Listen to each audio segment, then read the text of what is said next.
episode number 42. I'm your host, Alpha Mike, and LPolice Radio. What are we going to talk about today?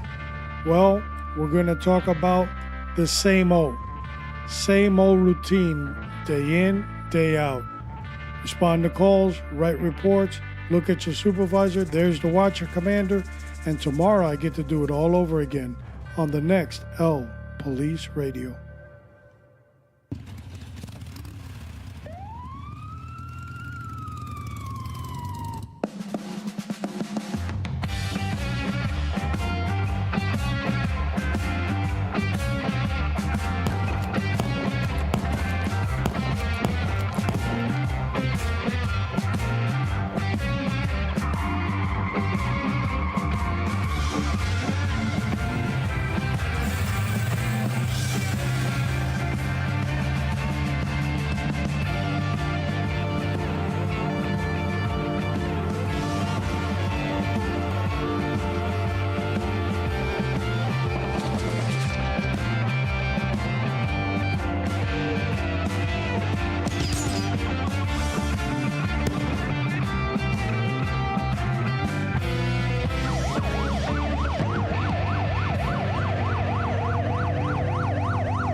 LPoliceRadio.com.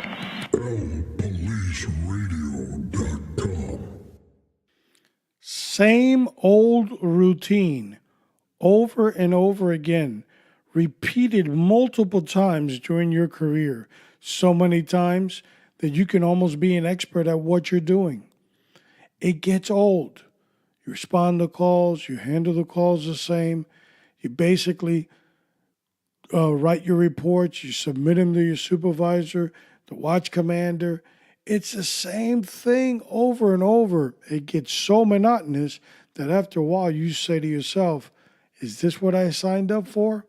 Also, you have the 7, 14, 21, 28, and sometimes beyond that career itch. So how do you deal with all that? That's what we're going to look at today's episode number 42, Same Old. But before we get into that, I want to talk a little bit about my personal experience. A couple of days ago, I had an issue with my T-Mobile bill. That's my carrier. And I kind of like T-Mobile. And one of the reasons I like them is because my bill always comes the same.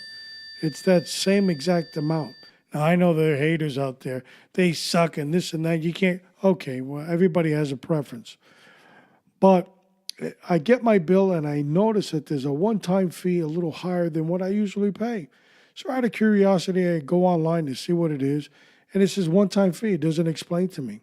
So I had the pleasure. I dial that 1-800 number and I call the call center. Supposedly the call center is somewhere in Fort Lauderdale. You've got to be kidding me. What did I get? Unprofessional behavior. You can hear giggling, laughing in the background. I mean, it was really bad. So bad that the rep kept on telling me, I can barely make out what you're saying. It might be my headset. If you could go ahead and please repeat yourself.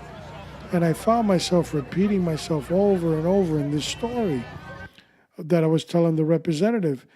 And they would put me on a brief hold, come back, and then ask me questions. And they couldn't hear me. We go back and forth. And then ask me some ridiculous question as to why it happened. I go, well, I just explained it to you. You put me on hold and came back. This guy, the representative, was totally way off base. He wasn't paying any attention to detail. So it irritated me beyond what I can say on the radio. And I asked to speak to his supervisor, a guy by the name of Derek. Now, my intent wasn't to get anybody in trouble. My intent is to get the employee, the representative, on point. He was freaking horrible. There's no other words around it. He was so obnoxious, part of the conversation after, can I put you on a brief hold? Yes, no, come back. He'd leave, he'd come back, he'd leave, he'd come back. Ask me questions about what I told him, then forget what I told him, then ask me questions again about what I told him, but then he forgot again, that kind of thing. And on one of his multiples, can I put you on hold? he basically comes back on the line and tells me, so you want to cancel the account? I never said I wanted to cancel the account. Now, obviously, these representatives are talking to 2 or 3 people at the same time. There's no doubt. But I spoke to Derek, the supervisor, so he wanted to throw his man voice at me on the phone. It was going to scare me. And I go, look, I'm trying to put him on point because ultimately your subordinate is a reflection of the supervisor. And that extreme ownership of what's going on here is important. I sign up to it. I subscribe to extreme ownership all the time. So we went back and forth. We got some details. And I encouraged Derek to have a little prep talk with this guy, but not to, write him up. But you got to get him on point because he's freaking horrible. Then I went and tweeted the CEO of T-Mobile, which I've done before, and he's responded. And just to let him know what's going on. And boy, did I get attention the next day with surveys, text messages, and so forth. But the problem has been handled. It's finished. It's over. But I always tell people, when you see something wrong, you can do one of 2 things. Mind your business, keep going, get on your lane, or be outspoken, not to be a troublemaker, but to correct the behavior so it doesn't happen to somebody else. So that's what I decided to do, to be a motive of goodness and not necessarily just sit there and say, oh, whatever, I got to go, and you can mishandle 100 more calls after me. I don't know if he's still doing it, but I do know that I gave him my 2 and 3 cents worth, and that's what counts. All right. It is time for us to discuss the LPolice News Radio Countdown. I got it. I didn't have to. I keep on messing it up, but today I think I got it, but I'm not sure if I got it. Let me put you on a brief. Can I put you on a brief hold, sir, and come back? Okay. Please hold.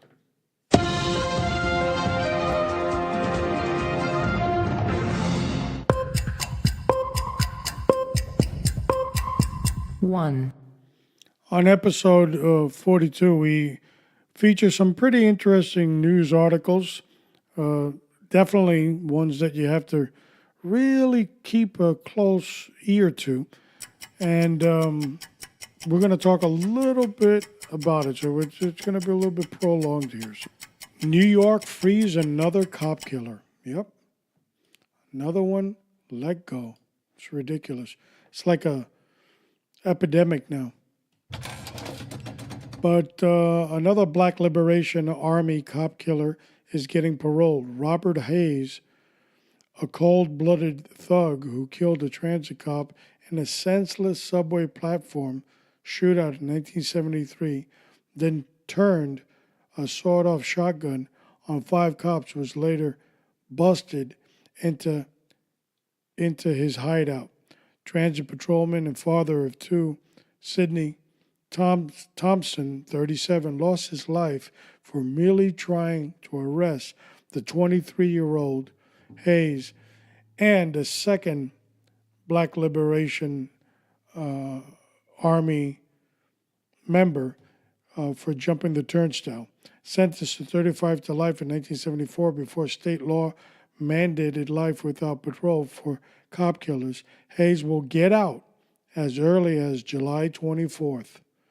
Yep, another one has been let go.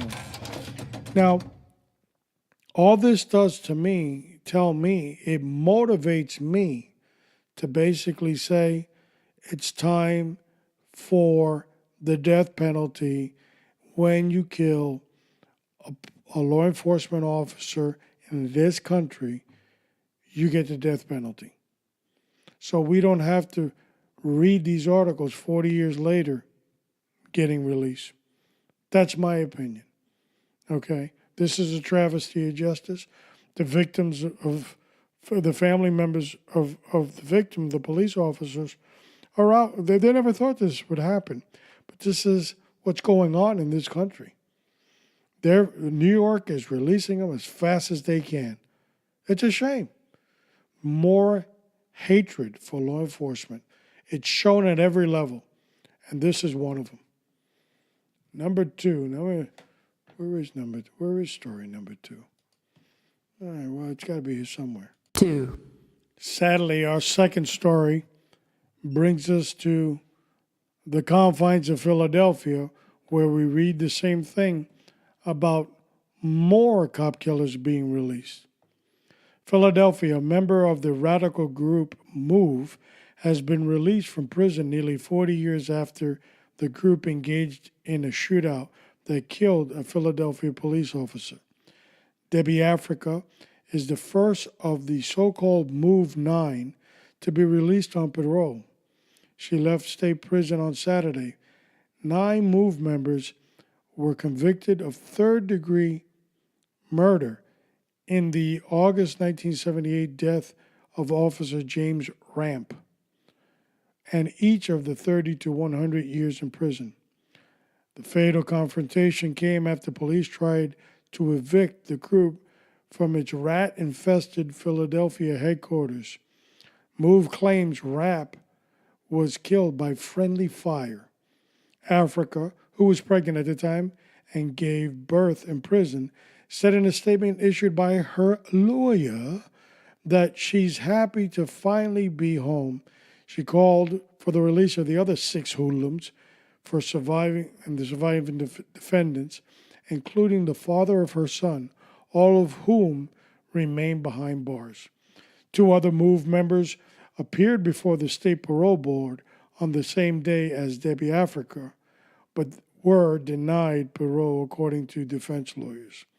Police and MOVE, an anti-establishment back to nature group, remained in conflict for years after the shootout, culminating in the 1985 police bombing of a MOVE headquarters that killed 11 people and destroyed dozens of row homes. 19-week trial of Ramp's slaying was marked by MOVE members frequently tirade against the court and society, and at the time was the longest and most expensive trial in Pennsylvania history. So here you have it, folks. It's proof that these commie liberal Bolsheviks have existed for more than 40 years. So these new millennials, these new kids, guess what? They were acting stupid way before you. So you're not the only one to invent stupidity. There are people that got this way before you did. 3, And our third story makes sure it's one of these thinking articles that you kind of really have to use your common sense to see if we're grounded or not. But it comes out of Police One, and it basically talks about recent reports of the CDC announcement that suicide in the U.S. has increased by 30%. And part of the country within the last 20 years is good cause for police departments to revisit their policies on responding to suicide and other mental health crisis. While most police officers have training on suicide assessment and intervention, they must also have a clear guidelines on when they should intervene, if at all. Hastings versus Barnes, and it has the case number, is an instructive case in a scenario many officers have faced, examining the case in which officers were denied qualified immunity in a federal wrongful death action. We will begin with a suicide person, Mr. Todd Hastings. In the last moments of his life, Hastings moved towards police officers with a sword directed at them. The officer shot and killed Hastings moments before the fatal shot. The officers have used pepper spray to try to distract and disarm Hastings, but the spray had no effects. Hastings had only pointed the sword towards himself or held it in a defensive posture until he was pepper sprayed.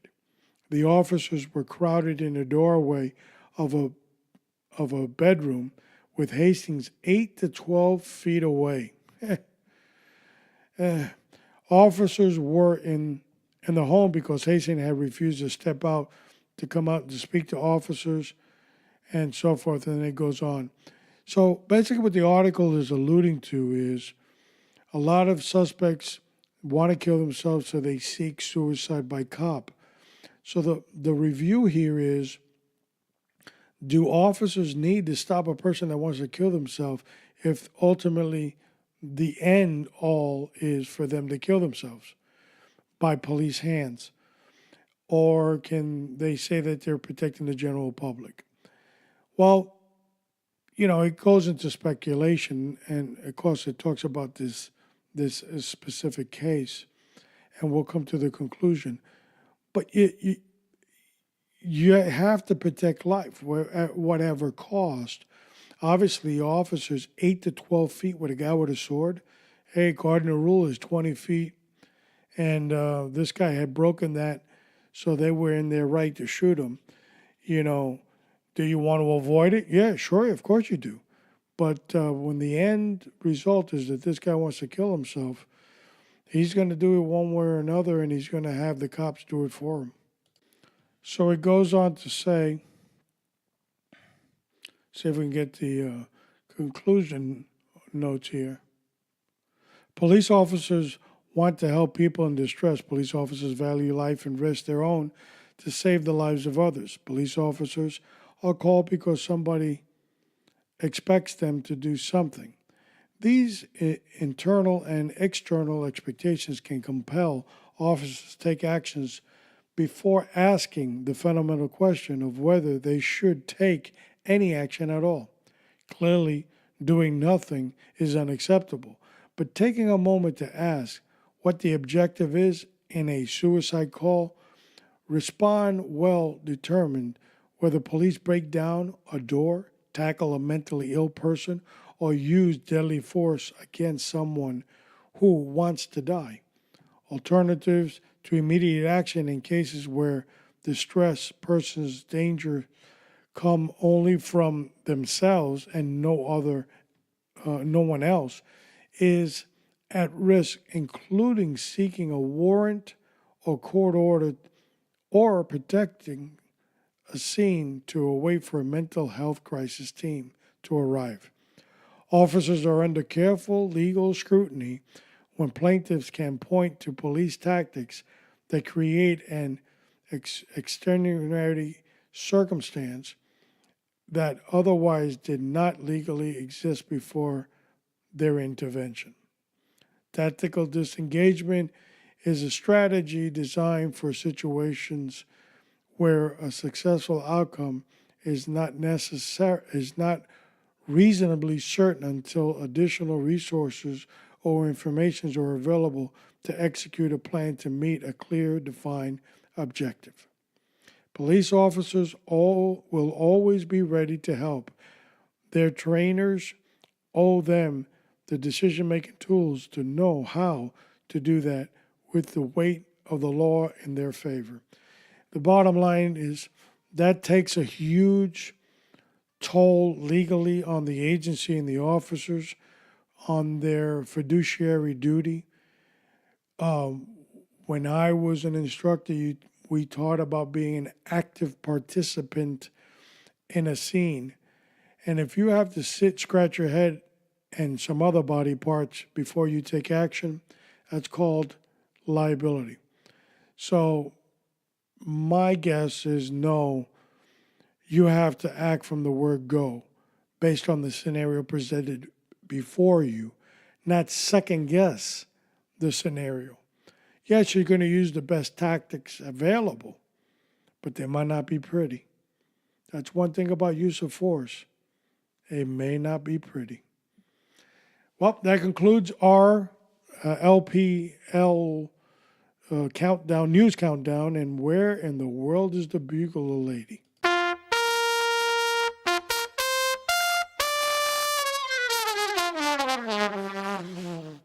Good job. Take the rest of the week off. Same old. The monotony of law enforcement work. The same forms are filled out. The same complaints are heard over and over again. After a while, your subjects and your complainants they all have the same face. It's all the same complaint. You've heard it all over and over and over again. There's nothing new under the sun. How do you continue to grow in an agency where you feel overwhelmed? How do you challenge yourself? Well, there is no easy answer because this is a very self motivated position. If you're low energy, you're going to suck wind and try to get through it. But if you're a motivator and you're going to motivate yourself and others, you got to challenge yourself. And one way to challenge yourself is with continuing training. Training is very important in that it should give the student officer other views on tactics and approaches on specifics and hypothetical situations where they can basically think out of the box, but they got to think quickly. That challenge is enough to push them. Now, of course, we're talking about monotony of work. It's the same form, it's the same complaint, and you fill it out. Well, there is no easy answer. Now, some agencies are a lot larger than others, so you can move along with other aspects of the agency, detective work, or go to a specialty and so forth. That's, of course, if they'll have you. Some people, and I know who they are, and they know who they are doomed to patrol. Some people are doomed to the same corridor at the local prison and jail because nobody else wants to play with them. And that's a sad reality. But they have failed to continue growing. They've given up on themselves, and as a result, they've given up on their agencies, and they just come to work, shrug their shoulders. I've worked with so many interesting characters in my 27-year career. Some of them had that same old attitude. There was one guy, we'll call him Vic. He wore patent leather shoes off duty. And you would see him in plain clothes, pick up his check, or see him over at headquarters, or you see him at the local grocery store. And he was off, and you would go, Vic, patent leather shoes for real? And plain clothes? And he goes, but they're free. The county gave them to me. That tells you everything. Same old, buddy. Same old. You do the same thing over and over. It becomes challenging.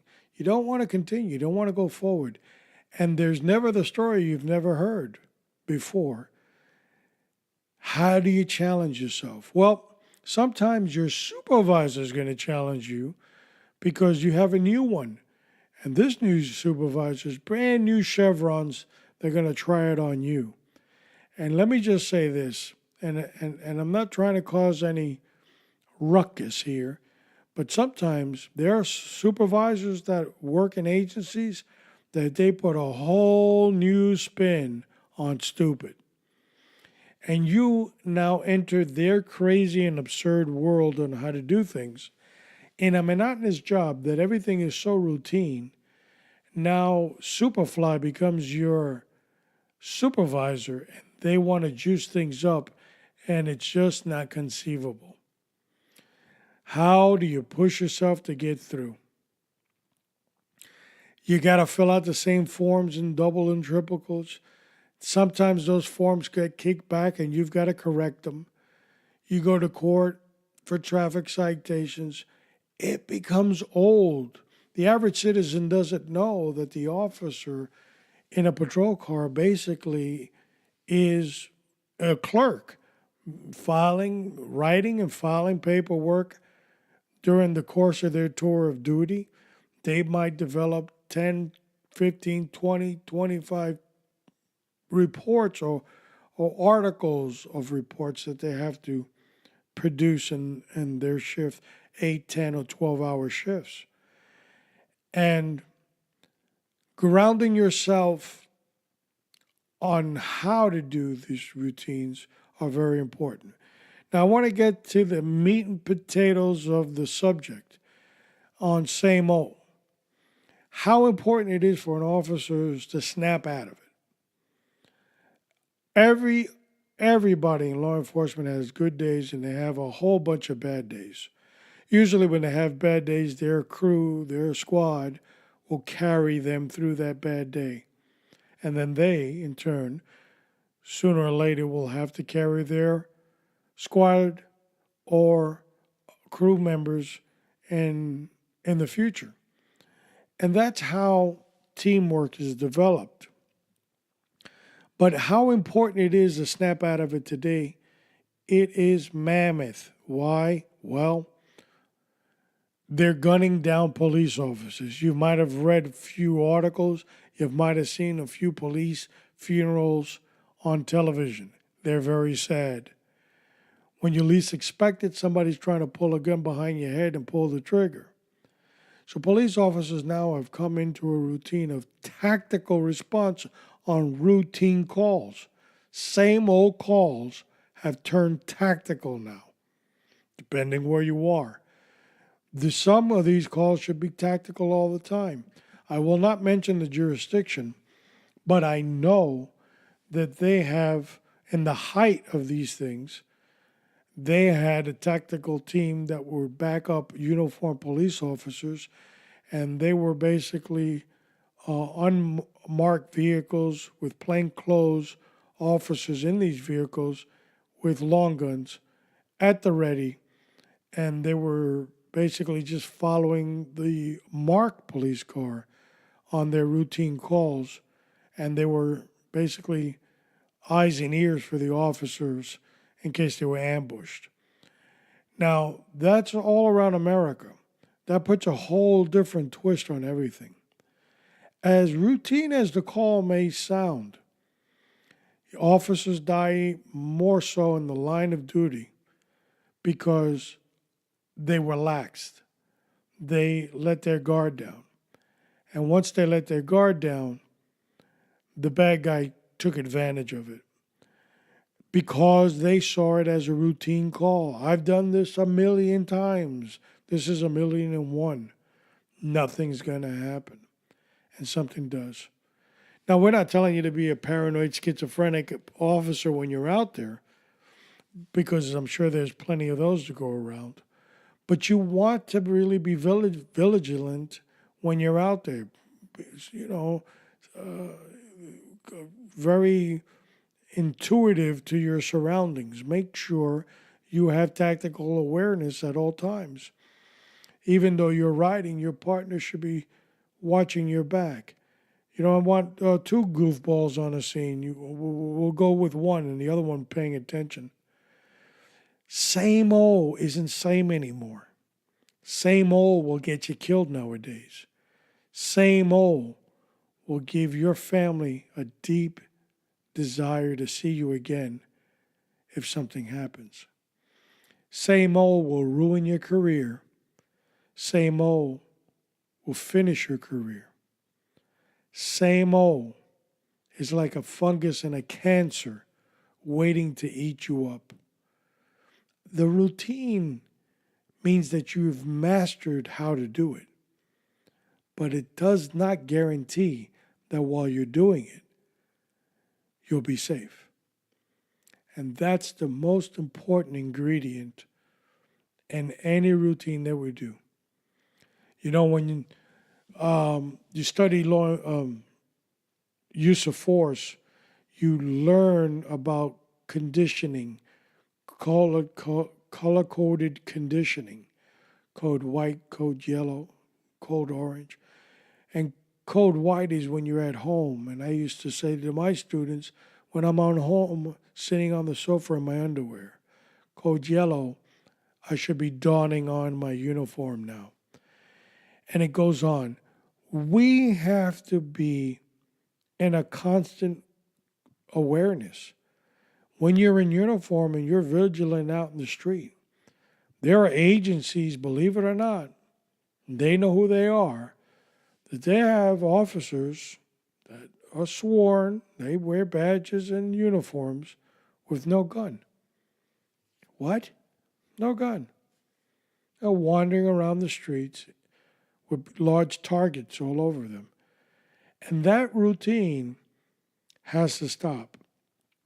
You also have agencies where you have high ranking commanding officers with the little pistolero on their side and no duty belt. I'm a commanding officer, I don't need that. But are you tactically sound? Are you ready? You've got the gun with the bullets and the magazine, but you might not be carrying extra magazines because you look cool with you know, the holster, the pancake holster. You look cool. Those kind of things get people killed. So, tactical awareness starts when you get dressed at home. It carries when you drive to work. It carries when you're in roll call. And it carries you all the way through the end of the tour of your duty. Whether it's out in the street or in the corridors of the prisons and jails, you have to be vigilant. There is no routine calls in law enforcement. And now it's time for our '09 TG training tip.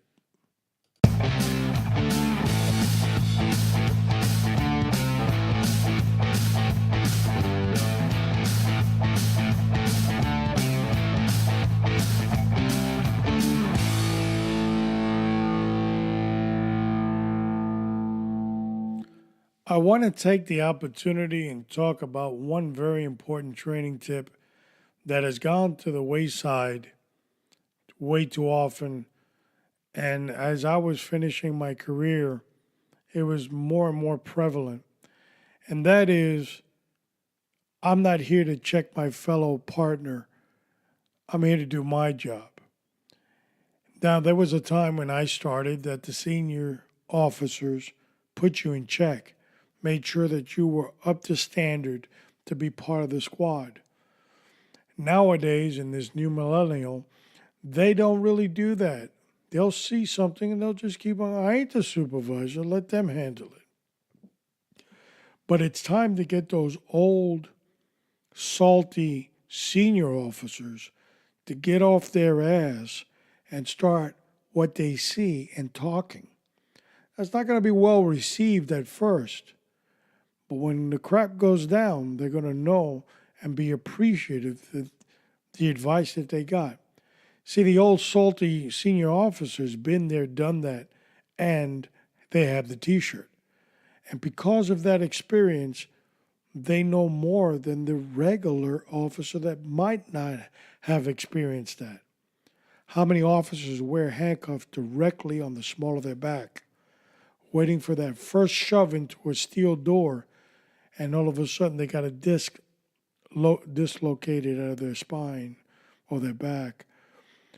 It's important to mentor in your career.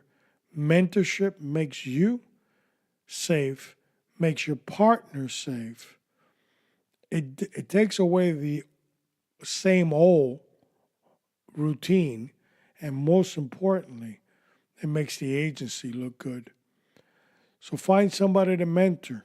Make sure that they're in on it too. And mentor them with the best skill and knowledge you can give them. Because one day you'll be gone and they'll still be there. Now it's time to hop on, and you know where we're going to go. We're going to have the conversation.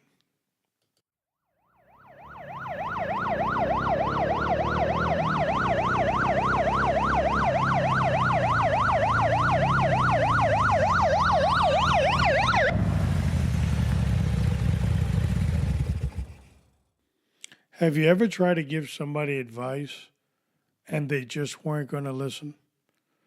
You told them things for their own good, but they saw it as a nuisance. Who does this guy think he is? He thinks he knows it all. All of a sudden, who died and made him boss? And they kind of snap out of whatever trance they might be in to basically not like you now because you actually had some type of affection to try to help them. You were trying to be a good person, and they weren't having it. Well, that exists, and it exists all too often in law enforcement as well.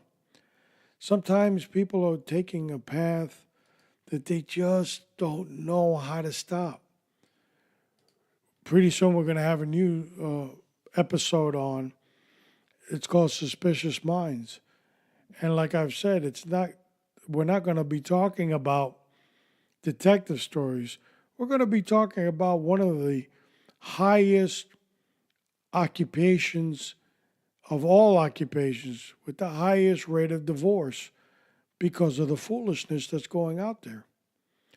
I personally know people in law enforcement that have been accused of things and gone through the investigative process, and it was felt at home. This wasn't a personal thing. Oh, I'm being investigated. More too often, officers are investigated, and their family members don't know anything about the investigation. They live through it, and they keep on working. But sometimes with these other accusations about flirtatious behavior, look at these two FBI agents, Lovey Dove 1 and Lovey Dove 2, sending each other a gazillion text messages back and forth about the election. They're headline news now. And one of them was married. So look at, or both of them, I'm not really sure, nor do I really care. But I'm just trying to bring the point. Now they're headline news. And all too often you see that in law enforcement. And a lot of people say, hey, man, this doesn't mix. I remember often telling people in my career, I've never seen a good result in law enforcement where two of the same position, officer, have gotten married and they're still married today. Now, there are some, I will give you that, but the vast majority have divorced. And there's a lot of reasons for it. It's not only because there was extramarital affairs. Sometimes it has to do with economics and so forth, that we know that there are different problems. But we try to help sometimes, try to give advice, and it's not well received. Jesus told us through Scripture, he commanded the disciples to go in pairs and preach. But if they come upon someone's home that does not receive them well, do not fret and do not worry about it. To wipe your feet on the mat of that home and go. You see, not everybody was born to listen to the good news. Not everybody was born for salvation. Therefore, you do your part. That's all you have to do. Your job is not to make a perfect white picket fence movie. Your job is just to tell them, hey, take it for what it's worth and put them on the straight and narrow. I know I have. What's sad is I've witnessed also in my career, officers go down on accusations of sexual misconduct, and their partner was witnessing the whole thing and giggling and telling everybody else in the unit, and then the partner goes down, and the other partner tries to play stupid like they didn't know how serious it was. Yes, you did. It's your job to carry the six, whether your partner likes it or not. Sometimes you got to be forceful for things. They'll appreciate you for it later. And if they don't, they don't. But they can't say you didn't warn them. What's up next? Well, we always got something on LPolice Radio. And we are moving along, folks. We're on episode number 42. And 43 is on the way. And it's gone fast. Before you know it, the year anniversary will be here. And I've often said these shows are not easily comprised. They take a toll on you because you have to do research. You have to come up with the idea too. And I do all those things. And then you have to develop, you have to edit. And it's a chore because, of course, some shows a little bit more detailed, and you really got to go under the microscope. So that takes some time too. So basically, less than an hour show might have 2 to 6 hours of prep, research, and development, depending on, of course, the show. And but we do it because this is a part of mentoring. I always mentored when I was a senior officer, most of my career. There are many, many people I mentored, and I'm proud of each and every one of them. And some of them today are still asking for advice. But today, with this microphone, I'm mentoring people I don't even know. They're listening, they're taking the heed and the advice, and they're moving forward. Mentoring pays back dividends, not in cash, not in stock options, but with God. 43, suspicious minds. In the ghetto, 44. 45, oath of office. Those are our July shows. Suspicious mind, of course, we're talking about the high rate of divorce. In the ghetto, the resources that are needed to protect certain areas of the inner city. How does that affect the global picture of that agency? And oath of what? When do I get my badge? Oath of office. That's what's up. Now, we got some real excited news. How do you get in contact with us? Well, you just go to LPoliceRadio.com. But one of the things that we've done on LPoliceRadio.com, you can now connect to the front page. And once you get there, you're going to be met with our tactical section. And basically what it is, it's the front of our page, and it basically has a list of recommendations that we've come up with for tactical gear, and it won't break the bank, or it shouldn't break the bank. Now, I know that there's plenty of haters out there. Boy, if you want to talk about job security haters, they're those people, they've got their jobs secured. And the haters are going to always hate on everything that you say, suggest, and you do. Now, the intent of the front page of the LPoliceRadio.com, as you scroll down to the bottom, you're going to see the Raider Cop Nation. And it's a tactical advice, tactical gear that we're recommending. And we get a little bit if you buy it off of Amazon. Okay, we get a couple of pennies. It helps this show in producing itself and moving forward.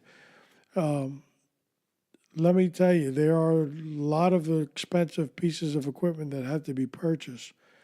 And so it goes a long way. It's not to enrich us so we can go to the south of France, believe you me. So here you can go to our tactical considerations. And it could be a sissy loader. What the hell's a sissy loader? Somebody out there saying. Well, as firearms instructor talk, it basically means that you, instead of loading your semi-automatic magazine one bullet at a time, you might hurt your precious little thumb and your finger.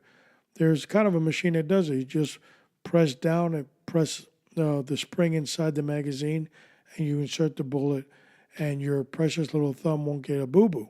Okay, so we've got that on there: magazines, tactical belts, tactical eyeglasses.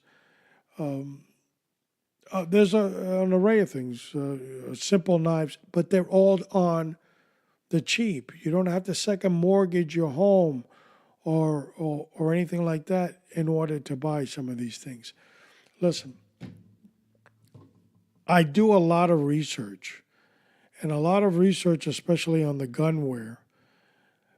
You see, there's these guys, they will come out with their AR-15s looking like Tackleberry. They got everything on there. And it's good. I understand the concept that their rifle, which cost a gazillion dollars, has reinforced everything. I can understand the concept of heavy-duty versus standard. I got that. But when you buy a no frills rifle, like let's say the Smith & Wesson MP package there, some people say it's a good starter weapon, for a beginner. Let me ask you this. You take your gazillion tactical AR with every utility belt thing on there, and you pull the trigger. And the guy that's got the Smith & Wesson M&P, he pulls the trigger. You try same cartridge now, same type of round, no different. 223, 556, whatever you want. And you're telling me that your bullet will kill him faster than the Smith & Wesson guy's bullet? That's a freaking weapon. Get the point? So, our tactical consideration on LPolice Radio, it's there for your benefit.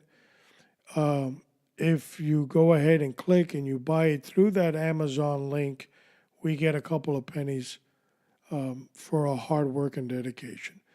Again, remember, we haven't done the YouTube. That's coming. And we're going to wait for after the summer. It's brutally hot out there. But we have to, get the cameras. We have to start rolling.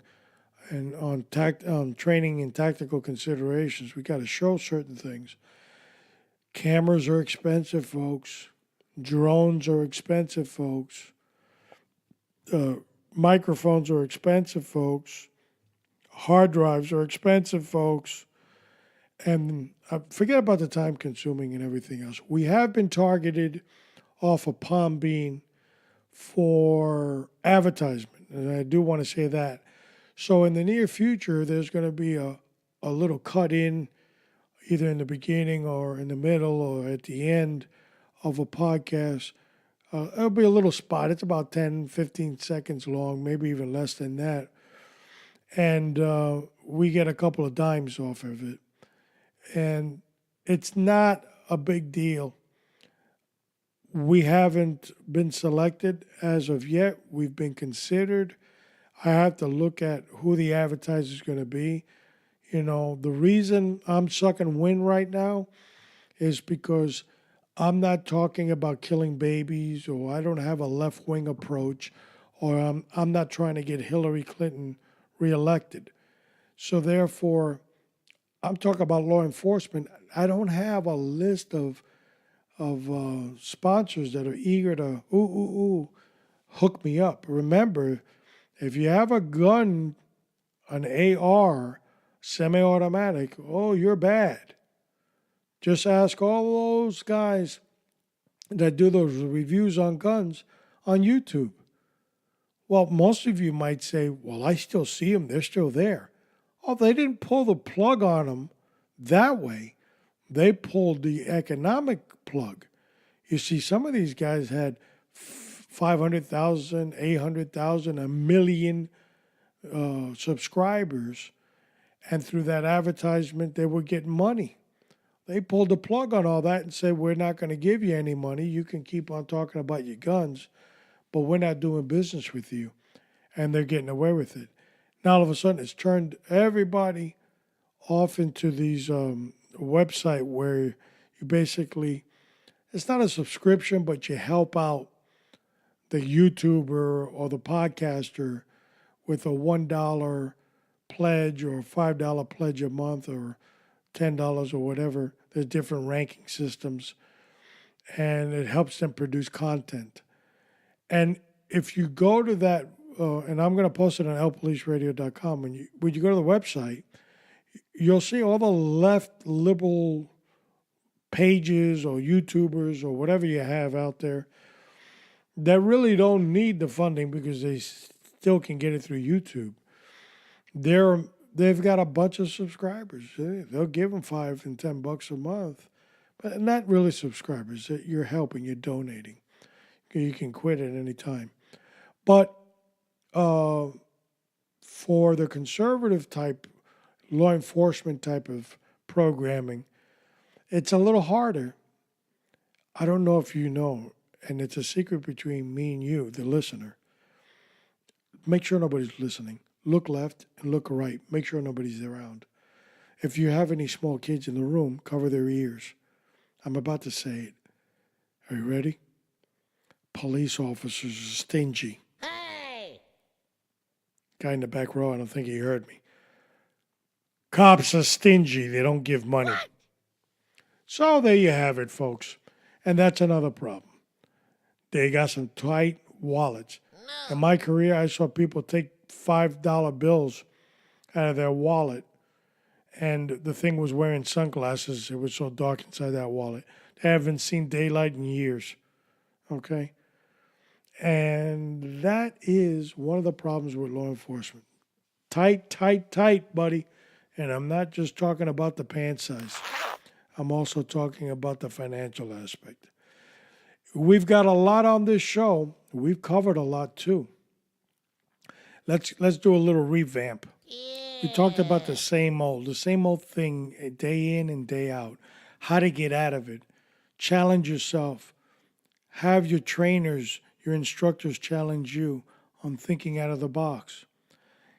Be tactically sound, even for the most mundane, routine aspect of your job. Look out after each other.